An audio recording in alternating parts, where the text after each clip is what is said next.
Hey guys, welcome to the 2911 podcast. My name is Victoria and this is Iggy. And today what are we gonna be talking about?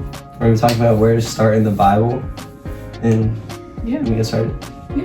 And it's been a minute since we done it. It's been a minute. Yeah, it has. So first, I would like to say that in the Bible, it never said, like, it's not like a book where you start from the front all the way to the back, you know? Mm-hmm. Like, it doesn't have a beginning. So it might be, like, it's really hard to understand, too. So it might be hard if you want to start reading the Bible and stuff. Because it's like, confusing. But, I mean, that's okay because we need... To be able to understand the Bible, we need guidance, and that guidance is God, so, yeah. And I feel like guidance also, like what you said, is through prayer too. Like praying before you read the Bible. And yeah. You want to talk about that? Like sure. So, okay, I want to talk about two things. So, here, let's do something. This shit? Okay. Yeah. Hold on, so... I want you to... Wait, me too? Yeah. Open up my Bible? Yeah. So, we're gonna open our Bible I just want to show you guys how, like, it's not easy to understand the Bible. Just close your eyes and open anywhere. 3, 2, 1, there. Okay. Blank page. Read any little part. Like, choose a random verse. Me? Yeah. Alright. And she will have a son, and you are to name him Jesus, for he will save his people from their sins. Okay, that one That's makes sense. That's a solid verse. That one makes sense. I'll read mine. It says, the whole combined assembly numbered. This is what I mean. This is the type of stuff where it makes no sense, and you're like, what is that supposed to mean? Iggy's does make sense, though. Yeah, because I mean, I haven't had it. But and it's Matthew, so like yeah. But this is like what I mean. Like the Bible, you have like when you pray, you gotta ask God for wisdom and the guidance for you to be able to understand what you're reading. Because if you just open the Bible and start reading, like you're gonna be so confused. You're gonna be like what? And sometimes people they do that. They just open the Bible and be like, okay, random page, boom, I'm gonna read this verse. Yeah, I actually used to do that. Me too. Yeah. Yeah. And it's confusing. Or like the wind thing, sometimes it is God, sometimes it's just not. But the wind thing, like where you open the Bible and then the wind, like it moves the pages and then they say that that's God. I mean, sometimes I'm not saying it's not, but most of the time it might not be. But the Bible, before you read it, you gotta, pray and ask God to, help you. Because before, for me, I used to struggle a lot with reading my Bible, and it would be hard. Like, I would start reading, and then I would start thinking about other stuff, and then when I would get to the end, I would be like, what? Like, I did not learn anything from this. So I would have to read it again and stuff. But when you pray, like, before you read, you should ask God to, help you and, like, take all those thoughts away so you can have that little time just you and him. So yeah. And I want to use like an analogy for a sec. It's not really an analogy, but so let's say there's these two people that are in love and they are distant from each other, and the only thing they can do is send letters to each other. Yeah. And they're obviously, since they love each other, they're going to send a lot of letters, and like it's piles on piles of letters. And if you like intertwine with the good, with the all the pages and all the the words and stuff, you obviously want to find the good stuff because some stuff is just stuff about your day and stuff. But if you want to find the good stuff, you're gonna have to wade through the details and stuff and see how the relationship builds up and see how it forms. And that's exactly like the Bible. Like sometimes there's interesting facts, but all of it comes together to form what God had in His plan. And we have to go through the details and find out where it is. Yeah, that's good. Can I ask you something? When was your first time? Like, when did you started to read your Bible? Like, do you remember or no? Like read it for real? Yeah, like yeah. Actually? Not just open, not a verse, you know, like actually, like you wanted to take it seriously. 7th grade. 7th grade? 7th grade, yeah.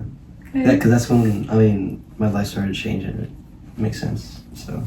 For me, it was when I was 9.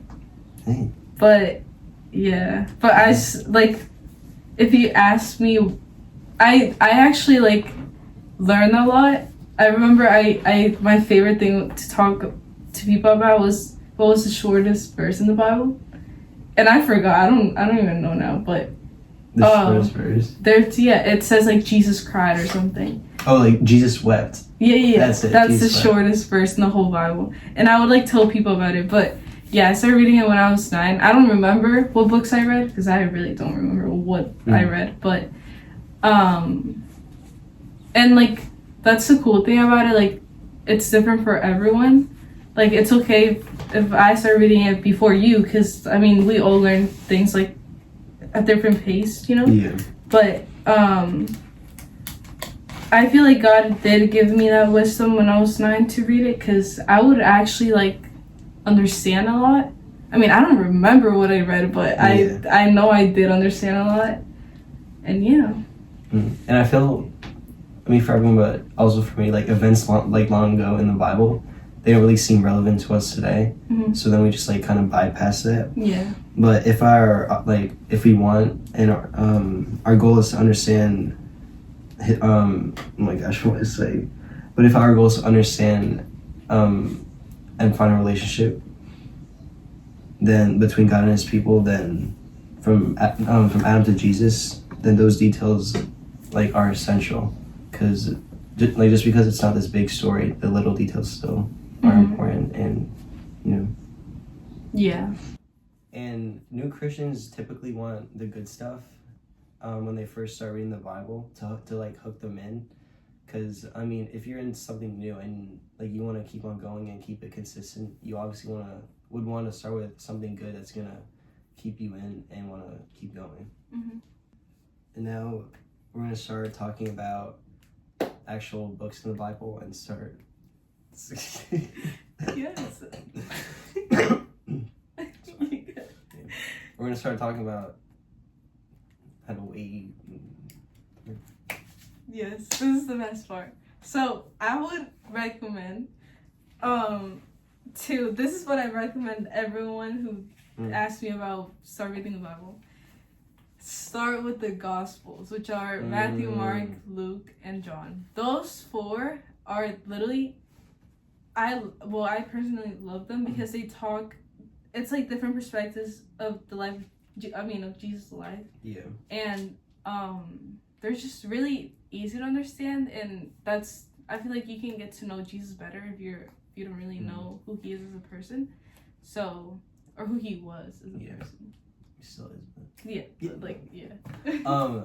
and because I've noticed when I started reading the Gospels as well that there's some of the same stories pop up again and again in each of the Gospels. Mm-hmm. So don't get like tired of that, because trust me, there's a lot more. Because it's different perspectives. But it's just different perspective.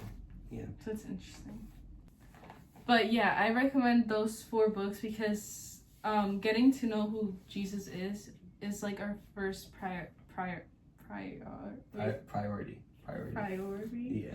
And it's just like any book. Like, we want to know what the base is, know who the person is. Like the back of a book, you read it before you start reading the book. Yeah, exactly. So you know what the book is about. It's kind of like that. Next, you can read through some of the letters that Paul, Peter, and John wrote to the early churches.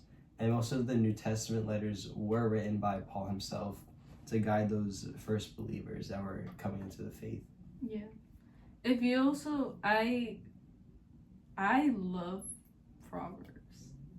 Like, we read Proverbs together, and it was insane. Like, we would highlight the whole page. No, Proverbs is... It's so good. It's not even that long, too. It's really good. If you want something, like, really, really powerful after you read after you read Matthew, Mark, Luke, and John, and that stuff, read Proverbs. Like, I just love it so much, and it talks about a lot of different stuff. Like, I mean, you know, it's Proverbs. Just like wisdom. Yeah, that's what I was gonna say. Wisdom. Then Proverbs 31 talks about how to be a woman of God. I forgot what verse talks about how to be. It kind of talks about how to be a man of God too, right? A little bit. A little, not as much though. Not as much as the woman. Mm. But it's a lot of wisdom, and I learned a lot from it. So. And one cool thing about Proverbs is you can also finish the book in 1 month because it's 31 chapters. Oh, we said it at the same time. And after this, you could read books like Genesis, Exodus, Daniel, and Jonah, and they offer stories of real people that obviously actually existed, whose problems, and they also had problems. Like people in the Bible obviously had problems because they're human, but they had problems that could be very similar to ours to this day. You know. Yeah. I would recommend one thing: don't read Genesis as your first book, unless you really want to. But it's really confusing. It is. And it basically just talks about like how God made the world and generations for generations. Like, when I read Genesis, yeah. Names and names. It's just like lineage after lineage. You know what I mean? Yeah. And but I mean, you should read it, of course, yeah. but not as your first book, because you're gonna be really confused. So yeah. Yeah. And the thing we have to understand that the Christian life doesn't have any shortcuts, and we all have to be like, we should be disciplined to read through the whole Bible and dig into it, whether we like it or not. And by reading it, we can see how God's plan came through the beginning and the end when He first created Adam, all the way to when He got crucified and rose again. And it continued after that, right? What? The Bible after. Yeah, there's Revelations and all Revelations, yeah. All together. That's when. Yeah. So, I feel like everyone, when they read their Bible, is like different. You know, like, I don't know how to explain it. Like, I know people who, when they're reading, they have a notebook right next to them, and they, like, for example, let's say, like, they're talking about something you don't get, like, you have a question about it, so they write the question down. Then at the end, they answer the questions and stuff, which is like interesting. Like, that's a good idea, but I feel like everyone does it differently.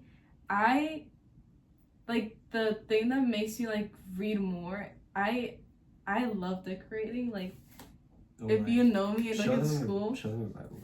Like, just open it to a random page because it definitely has like that. No, this one is a bad one. Here, I'll go in John. John has good ones. Oh my gosh. But I love that, like, putting colors. Like, I'm a really colorful person, so I love adding colors into it. And here, I'll do this. No. I'm trying. Like, are you trying to find colors or? I'll show them. And another thing is that I personally, while she's finding that, I highlight and I use different colors. Yeah. I'm gonna go to Matthew and John. We're both finding. Shoot. But yeah, I like to add little drawings to them or words like on the side. Like, I write something I learned, like, oh, like this stood out to me. Advice, stuff like that. Mine has every single book I use 2 colors because I don't want to just see one color throughout the whole thing. I want to see like different parts. So this is just a page from mine, and it has, oh shoot, I don't know if you can see different colors, but it does. I underline stuff, put parentheses and important stuff. But I don't have a big thing on the side to write. Yeah. But I wish I had that. Here, I'll show this one. So, these are my drawing ones. Wait. These are my drawing ones. And then I have, like, my words ones, which it's like... Here, I'll go on John. John has a lot. It's because John was good. John was good, yeah. Here. These are, like, my word ones. And this is what helps me learn more. Because, I don't know, like, at the end, I just read, I'm like, wait, like, this is, like, good, you know? And then I start writing more about it, and, yeah. But I feel like, I mean, that's what helps me. For you, it's that. So it's, like, It's different for every person. Yeah, when you find your way to like what you like to do, it'll be easier to understand the Bible. And for sure. Before I started taking notes, I had no idea what I was doing. Like, I don't know about you, but like I read. It would make me fall asleep. Yeah. Something. Yeah. It would. Like. Look. Yeah. I would start reading. I would feel tired. Like I would start yawning. I'm like, what is going on? I kind of still do that though. I do when I'm praying. I yawn when I'm praying. It's so bad. Yeah. And I recommend, so the whole thing, pray before you read the Bible. Ask God to guide you, because we can't do it on our own because it's His and we're getting to know Him. So we should be asking Him, letting Him into this conversation we're about to have with Him. Yeah. Help Him to reposition our hearts. Anything that is not of Him, for Him, make it leave surrounding us that's in us. Read our Bible, take notes, and it doesn't have to be like a long. You don't have to read like 10 chapters a day. I mean, you can. It's whatever's comfortable with you, and it's like we said, it's different for every person. And then pray at the end. Pray about what you just read, and how He can use it outside. Just Him, like just reading outside in the real world, you know. Yeah. That's what I do. Yeah. And there's a lot of words that they might not make sense because the Bible wasn't like written in English. It was written like Greek, Arabic, and all this Hebrew and all that stuff. So the translation, of course, is gonna like mess it up a little. And the best version is NLT. Yeah. Just saying, if you wanna, it is. I mean, New Living Translation. So it speaks for itself. It's really easy to understand. But you choose whatever you want. Yeah. All right. Yeah. But anyways, thank you guys so much for watching, and I hope that you learned something new, took something away from this, and hope that you enjoyed this video. And I'm glad to be back. And we've just been really busy. I just went on a mission trip. It's summer. It's summer. Like, we're both busy, but we're glad we got to make time for this. Show you guys this, and just praying that God moves mighty waves. And yeah. Bye.